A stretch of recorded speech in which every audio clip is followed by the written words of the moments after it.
If you want to learn more about optical transport concepts and Juniper Network's optical transport offerings, be sure to check out the Complete Optical Transport Primer e-learning series on Juniper's Education Services learning portal, and Juniper Network's optical transport instructor-led courses, creating and maintaining optical transport and MEF services using the BTI7800 series platforms, and creating and maintaining optical transport services using the BTI7800 platform.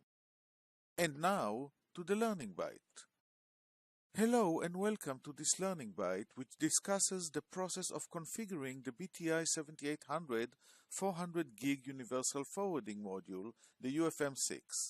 Today we will be executing a Muxponder configuration, multiplexing multiple 10 gigabit per second traffic streams onto a 400 gigabit per second optical channel. My name is Meir Petler, and I am with the Education Services Department at Juniper Networks. Let's get started. After completing this Learning Byte, you will be able to describe the UFM6 module and its functionality, and describe the steps required to configure the UFM6 as a Muxponder using the BTI7800 CLI user interface. Just as a short recap, let's review what is the UFM6 module. The UFM6 line card is an optical transport transponder Muxponder that supports a line rate of 400 gigabit per second and a wide range of client interfaces of various bit rates and protocols. The UFM6 can be hosted in any BTI7800 chassis, the one-slot BTI7801 pizza box, the compact 2-slot BTI7802, and the full-sized 14-slot BTI7814. The 400 gigabit per second line interface of the module is implemented as two 200 gigabit per second optical transceivers. These transceivers are built into the onboard MSA.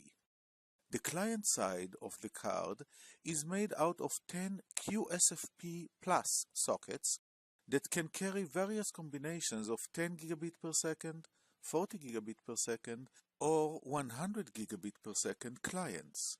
These client data streams are cross-connected or multiplexed in the UFM6 onto a high bitrate ODU frame that is then converted to a OCH frame that gets transmitted on the line side of the card. If you would like to get more information on how to monitor and control the UFM6, there are separate learning bytes that discuss these topics.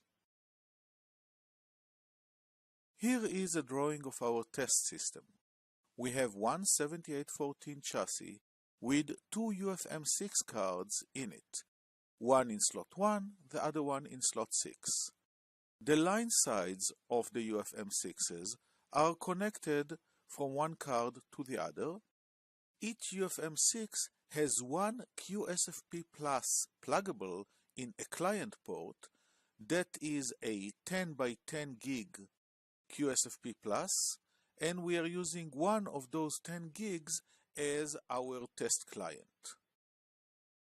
In this Learning Byte, we are implementing the UFM6 as a Muxponder, so we are going to be multiplexing the 10 gig client onto a 400 gig optical channel. So, here are the steps that we are going to go through. First, we'll display our chassis inventory and equipment. Then, we will configure the line-side interfaces on both cards. We are going to configure the logical ODU interfaces for each of the UFM6 modules. We'll configure our client interfaces, and then we will provision the cross-connect between the clients and the ODU sub-interfaces. To finish, we will display the resulting interface table, and we will verify that our interfaces are up and running. Let's start. We will start by executing the command show system to check the software version of our chassis, which is 4.1. Then we will execute the command show equipment in order to show what we have in the chassis, and we can see that we have 2 CMMs, 4 fans, 4 DC power modules, and 2 UFM6 modules in location 1/1 and 1/6. The operational status of every module is enabled and up. Note also that we don't have the 2 extra fans that are needed if we have fully populated 7814 with UFM6s. In our transceiver table, we can see that each UFM6 is equipped with an MSA and 1 QSFP+, and all transceivers are enabled and up. We will now start the configuration process by setting up the physical layer of the line-side transceivers. Let's transition the system to the configuration mode and navigate to the line interface stanza for our A side, the UFM6 in slot 1, interface OCH 112.11.1. We have to set up the interface type, which in the line interface case should be optical channel. Now we need to set up the wavelength or frequency for this tunable laser. In this case, it's going to be 191.35 terahertz, which is 1566.72 nanometers, or channel 48 on the ITU DWDM grid. And we commit these changes. Executing the do-show interface table command, we can see our OCH interface. It is enabled, but it is down with a loss of signal condition. And this is because we have not configured the transceiver on the other side of this line link yet. For this example, this is all that we will need in order to configure the interface.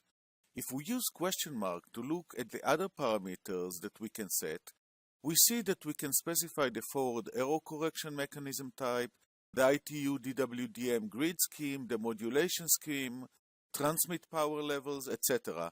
But we will keep these at the default settings for this deployment. Now, let's configure the B-side line transceiver, the transceiver on UFM6 in slot 6. In order to do that, we need to use the same settings. We will set up the same type, optical channel. We will set up the same frequency. And we will commit. Executing the do-show interface table command again, what we can see is that the OCH line interface for the UFM6 module we just configured in slot 6 is enabled and up, but it is not transmitting full laser power yet.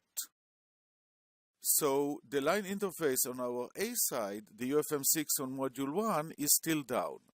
Repeating the do-show interface table command several times, we eventually can see that both sides are now up and both transceivers are firing at full power and there are no conditions present. Now that our line interface are set, we will create the internal OTU4 interfaces that will multiplex onto the optical channel. Let's go top, back up from the OCH interface stanza, and we create an OTU4 interface at 112.1.1.1 for side A. The interface type is going to be OTN, OTU. We will see in a minute what the type actually means. For our example, we just need to create this interface, so we are actually done here. There are many other functions that can be activated under this stanza, and using question mark, what we can see is that we can do things here such as set up the trace message options. Trace messages are used to validate the identity of the received and transmitted frame, so we can verify that we are connected to the correct other side. We can also configure FAC options here, and we can set up various types of loopbacks if we are troubleshooting. Now we'll commit our change, and we will proceed to create the OTU4 interface for our other side, side B, UFM6 in slot 6. Once we have created that interface, let's execute the command do show interface table to see what we have actually created. What we will see here is what happened when we selected the interface type OTU-ODU. We can see three tables. The ODU interface table that shows the ODU interfaces that were created automatically. We have 10 ODU2E sub-interfaces per OTU4 interface that we created, and 2 ODU4 interfaces that are marked as GMP or multiplexing capable. In this example, we are going to be configuring only one OTU interface per card. In reality, we will be configuring up to 4 100 gig OTU interfaces for each card to fill up the 400 gig of bandwidth for the card. In addition, we can see in the second table our OTU interface status, and we can see that we have the 2 OTU4 interfaces that we have created. They are both enabled and they are both up with no conditions and no loopback. The third table shows us our OCH interfaces. Now let's create our clients. We'll go top and we will create an interface, 10 gig E interface, on card number 1, QSFP number 1, and it's going to be the first channel on that QSFP. It's going to be an Ethernet interface, and we can see that we have multiple other options where we can define things such as the forward arrow propagation, the frequency of that interface, the transmit and receive power, and various other parameters. In this case, what we are going to do is we are just creating the interface, we are committing our change, and now that we have done that, we can do show interface table, and we can see that interface at the top table, and we can see we have a new physical interface. It's 10 gig. We see that it's enabled up, no conditions, no loopback, and we are ready to actually go ahead and cross-connect this one onto our logical interface, one of the sub-ODU interfaces. So we'll go top and we'll execute the cross-connect command of this physical interface, physical client interface, onto one of the ODUs that we have available on the interface table. So it's a 10 gig physical interface connected to a 10 gig logical interface, and we need to define the direction. In our case, it's going to be a two-way cross-connect, so both transmit and receive. There are several other options that we are not going to be using right now, and we are committing our cross-connect. Now we can see our cross-connect in the cross-connect table. We execute do show cross-connect table, and in that table we can see that we have one two-way interface connection between the ODU2E and our physical interface. What we can do now is we can do the same thing on the other side. So we are going to card 6 and we are defining our physical client interface on card 6, just like we did for card 1. We are committing that change.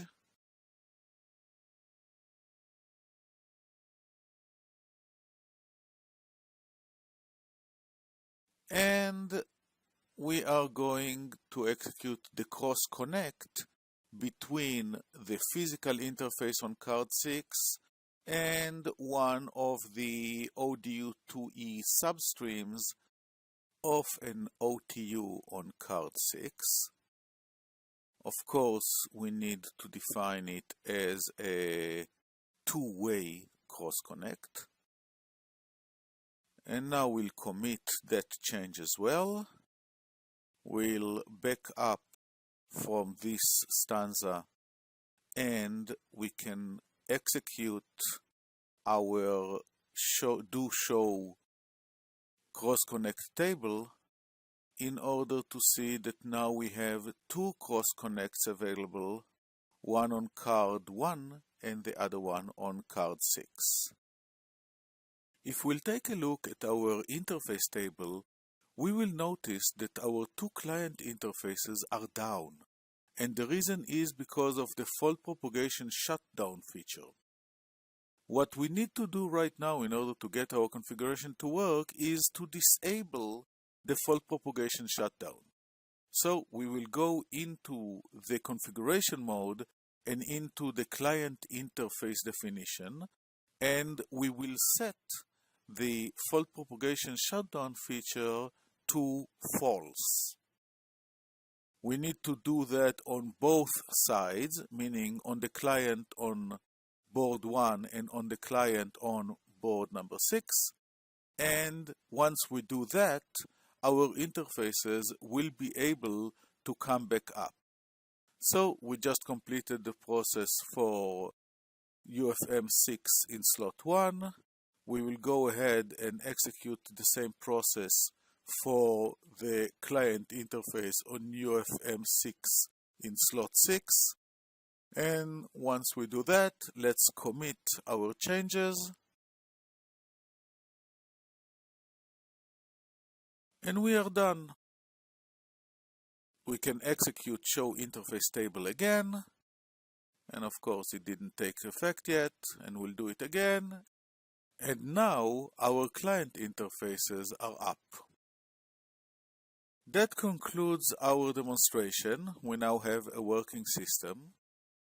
Thank you very much for watching. Visit the Juniper Education Services website to learn more about courses.